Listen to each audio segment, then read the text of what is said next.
नमस्कार दोस्तों, स्वागत है आप सभी का एक बार फिर से आपके अपने YouTube चैनल स्टडी टूल्स में। तो जैसा कि आप लोगों की डिमांड के आधार पर मैंने फिर से जो है लाइव आकर पढ़ाना शुरू कर दिया है। तो जैसा कि हम लोग कक्षा 9 का विज्ञान पढ़ रहे थे जो कि NCERT पैटर्न पर आधारित है और इसमें हम लोग 5वें चैप्टर तक बुक से हम लोगों ने रीडिंग किया हुआ है। अब जो है हम 6वां चैप्टर जो कि बायो का दूसरा चैप्टर है, इसको जो है हम आगे शुरू करते हैं। ठीक है, तो देखिए 6वां चैप्टर जो है जिसका नाम है टिश्यू, जिसको कि हम ऊतक के नाम से जानते हैं। तो पहले हम ऊतक की परिभाषा देखते हैं, फिर उसको समझेंगे। क्योंकि आप लोगों ने अगर मेरा वीडियो अगर देखा होगा पहले, तो मेरी कोशिश पूरी यही रहती है कि इसको चीज़ों को हम समझें, न कि रटें। तो जितना कोशिश हो सकता है मैं आप लोगों को समझाने की कोशिश करता हूँ। तो देखिए जैसा कि दिया गया है ऊतक के परिभाषा में कि समान उत्पत्ति एवं समान कार्य को करने वाली कोशिकाओं के समूह को ऊतक करते हैं। अब बात ये आती है कि यहाँ समान उत्पत्ति क्या हुआ और ये समान कार्य क्या हुआ, दो नए टर्म आए। अब यहाँ पे हमारा जाना पहचाना शब्द क्या है, वो है कोशिकाओं, जो कि हमने 5वें चैप्टर में पढ़ा हुआ था। क्या हमने पढ़ा हुआ था? कोशिका के बारे में। हम इस परिभाषा को समझ रहे हैं, समझेंगे तो हम लोग इसको लंबे समय तक याद कर पाएंगे। तो हम लोगों ने 5वें चैप्टर में पढ़ा हुआ था कोशिका के बारे में, जिसका कार्य क्या होता है, जिसका मुख्य कार्य होता है शरीर की गतिविधियों को करना, जिसको कि हम मौलिक कार्य के नाम से जानते हैं। मौलिक कार्य के नाम से इसके गतिविधियों को कार्य करने को जानते हैं। जैसा कि आप देख सकते हैं कि सामान्य उत्पत्ति एवं सामान्य कार्य, तो कार्य का संबंध किससे है? शरीर में कोशिका से है। जीवन की मूलभूत इकाई भी इसी को हम कहते हैं। तो देखिए पहले अगर हम कोशिका से, इसकी मैं आपको बेसिक से बिल्कुल बता रहा हूँ ना, तो मतलब ये परिभाषा कैसे बना, कैसे कोशिका से ऊतक बना, कैसे फिर अंग बना, मैं सबको आपको बताऊँगा इसी लेक्चर में। तो देखिए पहले कोशिका के बारे में बात करें तो कोशिका के होता क्या है कि इसके दो प्रकार होते हैं। अगर इसके हम पहले प्रकार के बारे में बात करें तो जो पहला प्रकार होता है इसको हम जानते हैं किस नाम से? एक कोशिकीय। एक कोशिकीय मतलब कि ऐसा जीव जिसके शरीर में केवल एक ही कोशिका पाया जाता हो।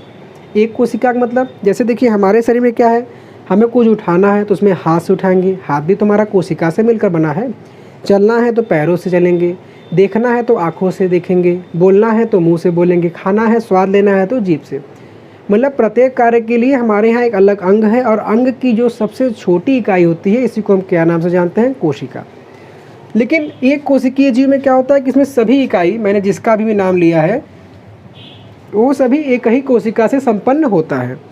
अगर इसके हम उदाहरण की बात करें तो इसका जो एग्जाम्पल हो जाएगा वो हम मान सकते हैं क्या? अमीबा। अमीबा क्या होता है? ये समझ लीजिए इसका कोई शेप आकार निश्चित नहीं है। हम एक तरीके से उदाहरण मान सकते हैं ये कोई जिस शेप का होता है ना, और ये रेंग रेंग कर चलता है। अब एक कोशिका से कैसा हुआ कार्य, इसको भी समझ लेते हैं। तो एक कोशिका का कार्य, जैसे मान लीजिए अमीबा का चलना हो गया, इसके चलने का कार्य हो गया। अब मान लीजिए ये यहाँ पर है, चल तो रेंग के रहा है, लेकिन अगर इसको भोजन भी खाना है तो चल की, मान लीजिए यहाँ भोजन है तो ये अपने आकार को बढ़ा के यहाँ तक कर लेगा। तो दूसरा कार्य क्या हो गया? भोजन लेना हो गया या भोजन ग्रहण करना ना। अब उसके साथ इसी में जो अगला कार्य आ गया, भाई जब खाना खा रहा है तो कुछ उसमें गैसों का आदान प्रदान भी होगा जीवित रहने के लिए, है ना। या कुछ खाना खाने से कुछ प्रकार की गैसें जैसे कार्बन डाइऑक्साइड वगैरह का निर्माण होगा। तो हम वो मान सकते हैं गैसों का आदान प्रदान, गैसों का आदान प्रदान। अब इसी के साथ अगर हम और इसमें जोड़ें तो जैसे उत्सर्जन, मतलब खाना पच गया तो उसको शरीर से निकालने की क्रिया। तो मैंने जैसे कहा कि ये सभी क्रियाएं अमीबा, जैसे मैंने एक एग्जांपल लिया है, इसमें एक बस इसका शेप होता है, इसी से सभी क्रियाएं निश्चित होती हैं। तो यहाँ पर जो परिभाषा बना है कि समान उत्पत्ति एवं सामान्य कार्य को करने वाली कोशिकाओं का समूह है। लेकिन यहाँ पे एक ही कोशिका सभी कार्य को कर रही है, अलग अलग कार्य को तो कर नहीं रही है। तो यहाँ पर ये डेफिनेशन सही तो बैठ नहीं रहा है। तो मतलब ऊतक का जो संबंध है वो एक कोशिकीय जीवों से नहीं है ना। लेकिन अभी पिक्चर बाकी है। क्यों बाकी है? क्योंकि कोशिका के दो प्रकार होते हैं। इसमें वर्ड कोशिका तो दिया गया है, लेकिन इसके दो प्रकार होते हैं ना। तो पहला से संबंध नहीं है। तो अब हम आते हैं दूसरे प्रकार पे, जिसको कि हम किस नाम से जानते हैं? बहुकोशिकीय जीव। या बहुकोशिकीय प्राणी। इसका एग्जाम्पल अगर हम लें तो इसका एग्जाम्पल हो गया क्या, मनुष्य। अब मनुष्य तो आप खुद ही हैं, तो आप खुद ही बताइए कि आप में किस प्रकार की चलने की क्रिया, बैठने की क्रिया होती है अलग अलग। जैसे हमें चलना है तो चलेंगे कैसे, हम देखने में चल तो रहे हैं लेकिन होता क्या है चलने में, हमारी ये जो पेशियां हैं ये सिकुड़ती हैं, फैलती हैं। ये मैं आपको हाथ से दिखा रहा हूँ। इसी तरीके से पैर चलेंगे तो कुछ जगह सिकुड़ेगा और कुछ जगह फैलेगा। तो इसमें बहुकोशिका में पहला कार्य क्या हो गया, पेशियों का सिकुड़ना फैलना, तभी ना हम चलेंगे। पेशीय सिकुड़न तथा या एवं फैलाव, जिसको कि अगर हम एक शब्द में कहना चाहें तो इसका अर्थ क्या हो जाएगा, चलना। तो इसके लिए अलग कोशिका से बने हुए पैरों का हम प्रयोग करते हैं। वही अगर दूसरा चीज़ अगर हम बात करें कि जैसे अगर हमें कोई चीज़ को छुआ हमने, वो ठंडा है, गर्म है, या देख के बता दिया अरे बहुत गंदा जगह है, घर बहुत गंदा है, तो इन सभी सूचनाओं को पहुंचाने का कार्य तो आँखों से तो हमने देखा, लेकिन मस्तिष्क तक पहुंचाने के लिए दूसरे चीज़ का प्रयोग होता है, जिसको कि हम तंत्रिका तंत्र अर्थात नर्वस सिस्टम के नाम से जानते हैं। तो दूसरा कार्य क्या हम मान सकते हैं कि मस्तिष्क तक सूचना का पहुंचना, मस्तिष्क तक सूचना पहुंचना और उस पर रिएक्ट करना, मतलब कि क्या फिर करना है, ये कार्य हो गया। और अगर हम कार्य माने तो जैसे हमारे शरीर में ब्लड होता है तो इस ब्लड को में ऑक्सीजन होता है, प्लस हम जो खाना खाते हैं उसमें से पौष्टिक आहार रक्त के माध्यम से पूरे शरीर में जाती है। तो इसमें रक्त के विभिन्न कार्य, रक्त के विभिन्न कार्य, जिसमें कि क्या हो जाएगा, ऑक्सीजन लेना, अवशिष्ट पदार्थों को निकालना शरीर से, फिर उसके साथ जो है भोजन के पौष्टिक आहार को शरीर के विभिन्न भागों तक पहुंचाना, ये सभी कार्य रक्त में आ जाएंगे। तो अब देखिए इससे होता क्या, हमने देखा भाई कि शरीर में पेशी का कार्य अलग है, इसके लिए अलग कोशिकाएं हैं, ठीक है भैया। मस्तिष्क है तो मस्तिष्क का कार्य अलग है, हाथ मस्तिष्क का कार्य नहीं कर सकती, ये केवल चीज़ों को उठा सकती है, रख सकती है, लड़ाई झगड़ा भी कर सकती है, लेकिन मस्तिष्क लड़ाई झगड़ा नहीं कर सकता। मस्तिष्क बैठे बैठे सारे कार्य को कंट्रोल कर सकता है। उसी तरीके से जो रक्त का जो कार्य है, खून का जो कार्य है, वो खून ही करेगा। तो हम देख रहे हैं कि इस चीज़ों को पढ़ने से क्या लग रहा है कि यहाँ पे सभी का कार्य बटा हुआ है।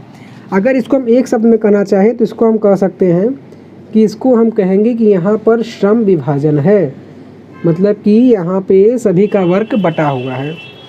तो यहाँ पे सभी का वर्क बटा है तो क्या दिक्कत है सर, बटा रहने दीजिए ना। अब यहाँ पर अगर सभी का वर्क बटा है तो क्या हुआ, बटा रहने दीजिए।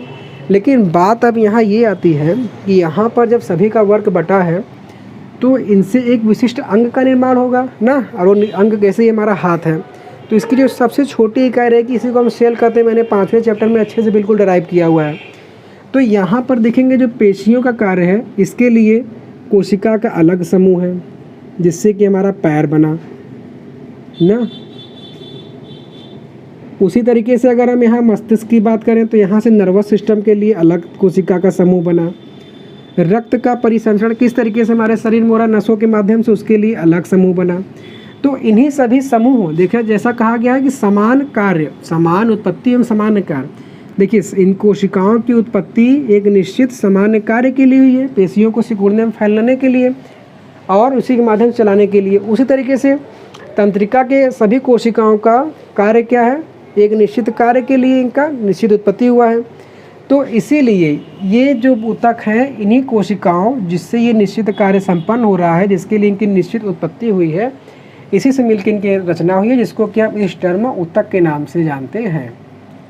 आशा करता हूँ कि आप समझ गए होंगे परिभाषा को कि मैं क्या कहना चाह रहा हूँ कि समान उत्पत्ति एवं समान कार्य को करने वाली कोशिका। भाई हमें चलना है तो चलने के लिए हमारे शरीर में अलग कोशिका हैं, उनकी अलग से उत्पत्ति की गई। पैर तक, पैर तो यहीं पर है, तो नहीं कि हमारे सर में पैर निकल गया हो, ऐसा तो नहीं है ना। तो इसीलिए कि हमें चलना है पैरों के माध्यम से, तो पैरों की कोशिकाएं अलग हैं जिनसे मिलकर हमारा अंग का निर्माण हुआ है, और इन्हीं कोशिकाओं के समूह को हम क्या कहते हैं, उसको हम कहते हैं ऊतक कहते हैं। अब इसी में आप एक जर्नल टर्म ये याद रख सकते हैं कि ऊतकों का अध्ययन को हम क्या कहते हैं, तो ऊतकों के अध्ययन को हम कहते हैं हिस्ट्रोलॉजी। क्या कहते हैं दोस्तों, हिस्ट्रोलॉजी। इसका नाम हिस्ट्री से है, लेकिन इसका अध्ययन में यही नाम होता है, इसकी स्टडी करने को कहा जाता है हिस्टोलॉजी। अब देखिए कि इस छोटी सी चीज़ कोशिका जिसको कि हम खुली आंखों से देख नहीं सकते, इससे मिलकर हमारा ऊतक का निर्माण बन रहा है। अब इसी से मिलकर हमारा शरीर का निर्माण कैसे होता है, इसको आइए हम देखते हैं। तो देखिए होता क्या है कि जो जीवन की मूलभूत इकाई अर्थात जो सबसे सूक्ष्मतम इकाई है उसको हम कहते हैं कोशिका, और इन्हीं कोशिका के समूह से मिलकर क्या बनेगा, कोशिका समूह। पहले कोशिका से कोशिका समूह हुआ तो इसको हम क्या कहेंगे दोस्तों, इसको हम कहेंगे ऊतक। फिर जब यही ऊतक जब और मात्रा में जब इकट्ठे होते हैं ना, जैसे हमारे शरीर में कोशिका से बिना इकट्ठा होकर पैर बनाना, तो उस पैर को हम क्या कहेंगे, शरीर का अंग कहेंगे। अब ये अंग जो है किसी एक निश्चित स्थान पर फिट होंगे तो उससे एक तंत्र बनेगा, मतलब कि एक सिस्टम बनेगा। हम मान लेते हैं कि अंग जैसा कि हमारा क्या है, लीवर है, जिससे कि हमारा भोजन पचता है। तो ये लीवर कहाँ स्थित होगा, ये लीवर स्थित होगा पाचन तंत्र के अंतर्गत। और तब ये पाचन तंत्र है तो यहाँ से हमने क्या देखा कि अंग किस में स्थित है, अंग तंत्र में ना, अंग से मिलकर बना अंग तंत्र। और सभी के अंग तंत्रों से मिलकर किसका निर्माण होता है, शरीर का निर्माण होता है, मतलब बॉडी का निर्माण होता है। तो इस तरीके से आप देख सकते हैं कि जो सबसे छोटी इकाई जिसका कि रॉबर्ट हुक ने खोज किया था, उससे कैसे हम शरीर मतलब कि बॉडी हमारी ह्यूमन नेचर के बारे में अध्ययन कर सकते हैं। सबसे छोटी इकाई जिसको हम खुली आंखों से देख भी नहीं सकते, कोशिका, लेकिन उनमें एकता में उनके बल है, तो उन्होंने ऊतक का निर्माण किया। ऊतक के निर्माण होने से एक विशिष्ट अंग का निर्माण हुआ, जैसे कि आपका हाथ, पैर, बाल के लिए अब ये सर देख सकते हैं, गाल देख सकते हैं, सबका अलग अलग वर्क है ना। अब ऐसा तो है नहीं कि जो पैर का कार्य वो हाथ करेगा, है कि नहीं, सबके लिए कार्य अलग अलग बांटा गया है। तो उन्हीं अंग से मिलकर एक सिस्टम का निर्माण होता है जिसको कि हम अंग तंत्र कहते हैं, और अंग तंत्र से हमारे शरीर का निर्माण होता है। तो दोस्तों ये आपका क्लास 9th के बेस का था टिश्यू जो हमने आज कवर किया। अगर आपको अच्छा लगा हो तो प्लीज़ वीडियो को लाइक कीजिएगा, चैनल को सब्सक्राइब कर लीजिएगा, और कमेंट करके प्लीज़ बताइएगा कि आपको आज का सेशन कैसा लगा। अब हम लोग कल जो है नेक्स्ट वीडियो में नेक्स्ट इसका जो टॉपिक है उस पर चर्चा करेंगे। सो थैंक्स फॉर वॉचिंग, धन्यवाद।